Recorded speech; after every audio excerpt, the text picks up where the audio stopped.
السلام عليكم.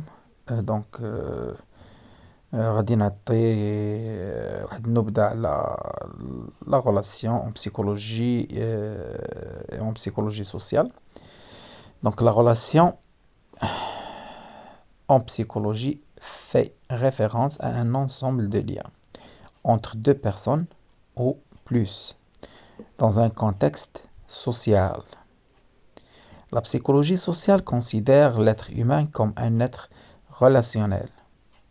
Les relations interpersonnelles sont étudiées sont diverses perspectives, telles que l'attirance, le besoin de se confier, le choix du partenaire et l'influence des facteurs psychosociaux. Les aspects psychosociaux de la relation sont variés et peuvent être étudiés à travers différentes théories et modèles, par exemple échange équité. On confie toujours et souvent la relation et communication. Pour la psychologie sociale, la communication est un mode d'expression de relation. C'est un moyen à travers lequel des relations se construisent et se développent. La relation fait référence à quelque chose de plus fondamental.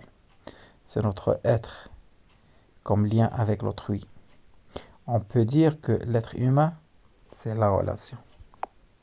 En psychologie sociale, la relation est un concept qui met l'accent sur la nature dynamique des phénomènes sociaux en tant qu'ils sont des processus. C'est un concept interprétatif de la réalité sociale. Et c'est une relation. Ce n'est pas un état, mais un ensemble de processus à travers lesquels la vie sociale et individuelle s'exprime. La relation en psychosociologie est déterminée par la proximité, qui est caractérisée par la familiarité et la distance, la similitude et complémentarité. La similitude peut augmenter l'estime de soi, développe la relation avec les autres ou avec quelqu'un, comme il joue un rôle important dans la création des relations comme elle peut créer de l'aversion. Dans les relations se confondent sur la complémentarité. L'attrait physique apparaît comme autre facteur dans l'établissement de la relation. Elle détermine les rapports interpersonnels selon les orientations. La beauté physique, qui est un élément d'évaluation d'autrui. Il existe plusieurs formes de relations, ou bien de la relation. Interpersonnelle, moi et mon voisin. Relation organisationnelle, aux normes, par exemple, statuts sociaux. Et relation à la différence, par exemple, l'appartenance, catégorie sociale, la race, etc. Comme il existe plusieurs niveaux de la relation. Contact initial, ça veut dire le contact zéro. La relation superficielle, ça veut dire on a les mêmes intérêts. La relation profonde, ça veut dire qu'il y a la réciprocité. On passe maintenant à l'acculturation selon Berry. L'acculturation selon Berry, ce sont des phénomènes qui résultent du contact direct et continu, je souligne sur direct et continu, entre groupes de cultures différents. En arabe, on peut dire كل ما ينتج عن اتصال مباشر ومستمر بين مجموعة من الأفراد لهم ثقافات مختلفة. هذا الاتصال يؤثر على الرموز الثقافية لإحدى المجموعتين أو إحدى المجموعات. وحسب بيري ربط l'acculturation أو التثاقف بالمهاجرين من ناحية محافظة المهاجرين على ثقافتهم الأصلية وانفتاحهم على ثقافة المجتمع المستقبل. On passe maintenant à l'intégration.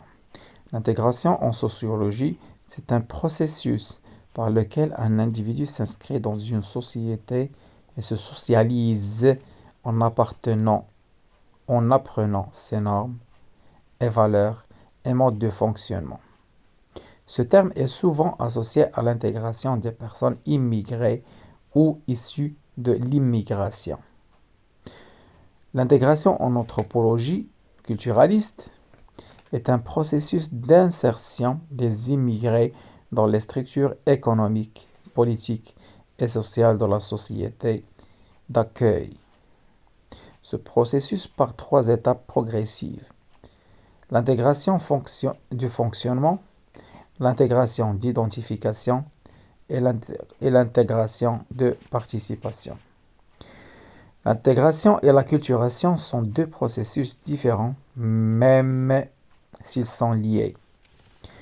En résumé, en anthropologie, l'intégration renvoie au processus d'instruction ou bien d'insertion des immigrés dans la société réceptrice, tandis que l'acculturation renvoie au processus d'adoption des normes et des valeurs d'une culture différente à la sienne.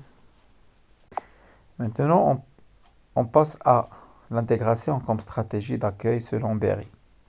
On peut dire que le migrant, il préserve sa culture d'origine et s'ouvre à la culture de la société d'accueil et participe à la vie sociale de celle-ci. Deuxième stratégie, c'est la stratégie de marginalisation, ça veut dire al-iqsa ou al-tahmish. La troisième, c'est la stratégie d'assimilation. La quatrième, c'est la stratégie de rupture.